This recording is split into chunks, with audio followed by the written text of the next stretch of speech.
దేవునికి మహిమ కలుగునుగాక. ప్రభువైన యేసుక్రీస్తు నామములో మీ అందరికీ కూడా వందనాలు, శుభాలు తెలియచేస్తున్నాను. ప్రియమైన దేవుని బిడ్డలారా, మీరందరూ కూడా పరలోకానికి వెళ్ళేటటువంటి సిద్ధపాటులో, ప్రయత్నంలో, క్రియల్లో బాగున్నారా? మనమందరం అలాగా దినదినము అభివృద్ధి పొందుతూ పరలోకానికి సిద్ధపడినట్లుగా ప్రతిదినము దేవుని పాదాల దగ్గర ప్రయత్నించున్నట్లుగా అందరూ బాగుండాలని ప్రార్థన చేస్తున్నాం. పరిశుద్ధ గ్రంథంలో నుంచి కొన్ని వచనాలు చదువుకొని మనం పరిశీలన చేద్దాం. ప్రేమ దేవుని బిడ్డలారా, ఎఫెసీయులకు రాసిన పత్రిక 1వ అధ్యాయము 4-6 వచనాలు చూద్దాం. 4 నుంచి 6 వచనాలు కలిసి ఉంటాయి, చదువుదాం. ఎఫెసీయులకు రాసిన పత్రిక 1వ అధ్యాయం 4 నుంచి 6 వచనాలు.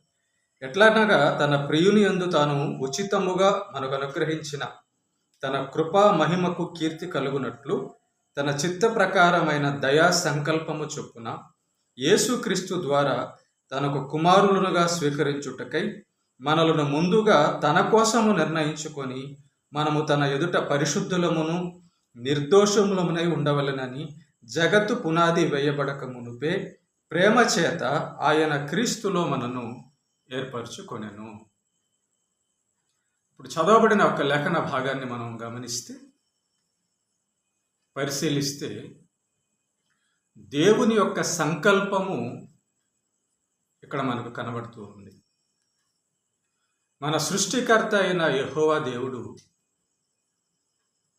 మనల్ని కన్నటువంటి, నిర్మించినటువంటి యెహోవా దేవుడు, ఆయనకు ఒక సంకల్పం ఉంది.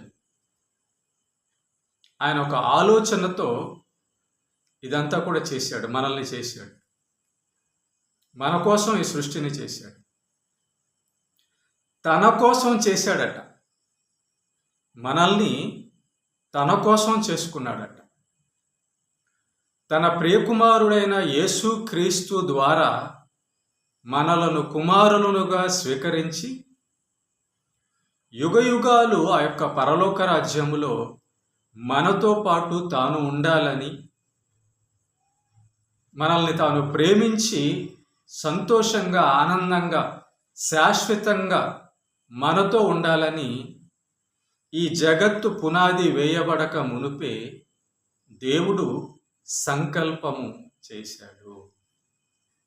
ఆ సంకల్పము ప్రకారము, ఆ సంకల్పము చొప్పున ఈ సృష్టిలో మానవ జీవితము జరుగుతుంది, ఏర్పడింది. దేవుని యొక్క సంకల్పము మానవునితో ఉండాలని, దేవుని యొక్క సంకల్పము మనుషులందరూ తన వలె ఉండాలని, పరిశుద్ధులుగా ఉండాలని. కనుక దేవుని యొక్క సంకల్పము ఇది. మనుషులు నాశనం అవ్వాలని కానీ, మనుషులు బాధపడాలని కానీ, మనుషులను నరకంలో వేయాలని కానీ దేవుని యొక్క సంకల్పము కానీ కాదు. దేవుని సంకల్పము తన కోసము తాను ప్రేమించడానికి మనుషులను నిర్మించుకున్నాడు. ఇది దేవుని సంకల్పం. ఈ దేవుని సంకల్పము దేవుడు మనుషులందరికీ చేరునట్లుగా సమస్త క్రియలు జరిగించుచున్నాడు. పాపులైన మనుషులను తన ప్రియకుమారుడి యొక్క రక్తము ద్వారా, శరీరము ద్వారా, సువార్త ద్వారా, పరిశుద్ధాత్మ ద్వారా దేవుడు తన పరలోకానికి తీసుకెళ్లాలన్నది ఆయన యొక్క సంకల్పం. ఆ పరలోకములో మరణము, రోగము, బాధలు, ఇబ్బందులు, పాపము ఏవి ఉండవు. అక్కడంతా మంచిగా ఉంటుంది, నీతి ఉంటుంది, దేవుడు తోడై ఉంటాడు. ఇక ఏడుపు, బాధలు ఏమీ ఉండవు, ఆకలి దప్పులు ఏమీ ఉండవు. యుగయుగాలు దేవునితో పాటు సంతోషంగా ఉంటాం. అది దేవుని సంకల్పం. రైట్, ఇది మొదటిది. మరి రెండవది చూద్దాం. రెండవది కూడా మరి దేవుని సంకల్పం చూసాం కదా, దేవుని సంకల్పం చూసాం కదా. అయితే మానవుని నిర్ణయం కూడా ఉంది. దేవుని సంకల్పం, మరి మానవుని నిర్ణయం. మరి ఈ దేవుని సంకల్పం దేవుడు తాను నిర్మించిన మానవులకు తెలియచేశాడు. తెలియచేసి నీ నిర్ణయం ఏంటో చెప్పమంటున్నాడు. నీ నిర్ణయం ఏంటో తీసుకోమంటున్నాడు. చూడండి, ద్వితీయోపదేశకాండము 30వ అధ్యాయము 11 నుంచి చదువుతున్నాను. నేడు నేను నీకు ఆజ్ఞాపించు ఈ ధర్మమును గ్రహించుట నీకు కఠినమైనది కాదు, దూరమైనది కాదు. మనము దానిని విని గైకొనున్నట్లు ఎవడు ఆకాశమునకు ఎక్కిపోయి మన యొద్దకు దాన్ని తెచ్చును అని నీవనుకొనుటకు అది ఆకాశమందు ఉండునది కాదు. మనము దాన్ని విని గైకొనున్నట్లు ఎవడు సముద్రము దాటి మన యొద్దకు దాన్ని తెచ్చును అని నీవు అనుకొననేలా అది సముద్రపు అద్దరిని మించునది కాదు. నీవు దానిని అనుసరించుటకు ఆ మాట నీకు బహుసమూపముగా ఉన్నది. దేవుని యొక్క మాట నీ హృదయమున నీ నోట ఉన్నది. చూడుము, నేడు నేను జీవమును, మేలును, మరణమును, కీడును నీ ఎదుట ఉంచి ఉన్నాను. నీవు బ్రతికి విస్తరించున్నట్లుగా నీ దేవుడైన యెహోవాను ప్రేమించి ఆయన మార్గముల యందు నడుచుకొని ఆయన ఆజ్ఞలను, కట్టడలను, విధులను అనుసరించమని నేను నీకు ఆజ్ఞాపించుచున్నాను. అట్లు చేసిన ఎడల నీవు స్వాధీనపరచుకొనుటకు ప్రవేశించు దేశములో నీ దేవుడైన యెహోవా నిన్ను ఆశీర్వదించును. అయితే నీ హృదయము తిరిగిపోయి నీవు విననల్లక ఏడవబడిన వాడవై అన్య దేవతలకు నమస్కరించి పూజించిన ఎడల మీరు నిశ్చయముగా నశించిపోదురనియు స్వాధీనపరచుటకు యోర్దానునకు దాటుపోవచ్చున్న దేశములో మీరు అనేక దినములు ఉండరనియు నేడు నీకు తెలియచెప్పుచున్నాను. నేడు జీవమును, మరణమును, ఆశీర్వాదమును, శాపమును నేను నీ ఎదుట ఉంచి భూమి ఆకాశములను మీ మీద సాక్షులుగా పిలుచుచున్నాను. నీ పితరులైన అబ్రహాము, ఇస్సాకు, యాకోబులకు ఆయన ప్రమాణము చేసిన దేశములో మీరు నివసించున్నట్లు యెహోవాయే నీ ప్రాణమునకును నీ దీర్ఘాయుష్యునకును మూలమై ఉన్నాడు.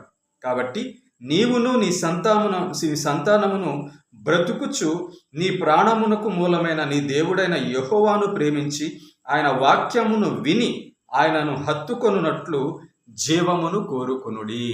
ఇది మానవుని యొక్క నిర్ణయం.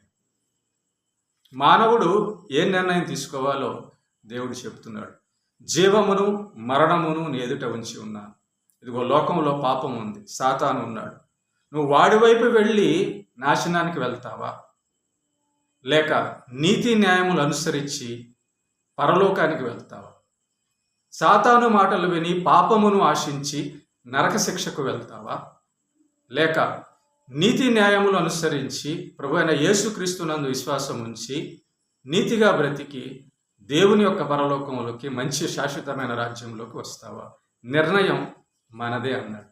అవును, దేవుని సంకల్పము తెలియచేశాడు మన వద్దకు. ప్రతి దేశానికి దేవుని యొక్క మాట, సంకల్పము వెళ్ళింది, వినబడుతుంది. దేవుని సంకల్పం వినబడింది. ఇది దేవుని సంకల్పము. యేసుక్రీస్తు ద్వారా తాను మనలను శాశ్వతంగా కుమారులుగా ప్రేమతో పరలోకంలో ఉంచుకోవాలన్నది ఆయన సంకల్పము. మరి నీ నిర్ణయం ఏంటి? నీ నిర్ణయం జీవమును, పరలోకాన్ని కోరుకుంటావా, యుగయుగాల నరక శిక్ష బాధను కోరుకుంటావా? మానవ, నీ నిర్ణయం ఏంటి? దేవుని సంకల్పం అది. మరి నీ సంకల్పము ఏది? దేవుడు చెప్పినట్లుగా బ్రతికి, దేవుణ్ణి నమ్మి ఆయన చెప్పినట్లుగా బ్రతికితే మనకు మంచి జీవితం ఉంటుంది. ప్రార్థన చేద్దాం, ఆ నిర్ణయం తీసుకుందాం. కృపగలిగిన మా కన్న తండ్రి, మమ్మల్ని ప్రేమించి మా ఎడల నీవు చేసిన సంకల్పాన్ని బట్టి స్తుతిస్తున్నాం. పాపులమైన మమ్మల్ని నేను నరకానికి వెళ్లకుండా నీ ప్రియకుమారుడు ద్వారా రక్షణ పొందాలని, కుమారులుగా స్వీకరించాలని నీ సంకల్పాన్ని బట్టి స్తుతిస్తూ ఉన్నాం. నువ్వెంతో మంచి దేవుడవు, కనికరము కలిగిన దేవుడవు, సహాయం చేసే దేవుడవు, నిజమైన దేవుడవు, శక్తిమంతుడవు, సర్వాధికారి. ఆయన మమ్మల్ని రక్షించుటకు సమస్తము చేస్తున్న దేవుడవు. అందుని బట్టి స్తుతిస్తున్నాం. ఈ వాక్యం ఎవరైతే వింటున్నారో, ఇదిగో నేను నీ సంకల్పాన్ని నీవు తెలియచేసావు. అలాగే మమ్మల్ని నిర్ణయం తీసుకోమంటున్నావు. కాబట్టి మా నిర్ణయం చొప్పున మా జీవితం ఉంటుంది, మా నిర్ణయం చొప్పున ప్రతిఫలం ఉంటుంది. కాబట్టి మంచి నిర్ణయం ప్రభు, నీ మాట, నీ వాక్యము గైకొనుట, పవిత్రమైన నీ మాట ప్రకారం బ్రతుకుట మాకు మేలు, మాకు పరలోకము, మాకు నీవు ఆధారం. కాబట్టి అట్లాంటి నిర్ణయం తీసుకునేటట్లుగా వింటున్న వారందరూ కూడా నాయన నీవు చెప్పినట్లుగా బ్రతకడానికి నిర్ణయం తీసుకునేటట్లుగా, విశ్వసించున్నట్లుగా, బలపడినట్లుగా ఆదరించమని, అన్ని విషయాల్లో నాయన సహాయం చేయమని క్రీస్తుపేట ప్రార్థిస్తున్నాం. ఆమె.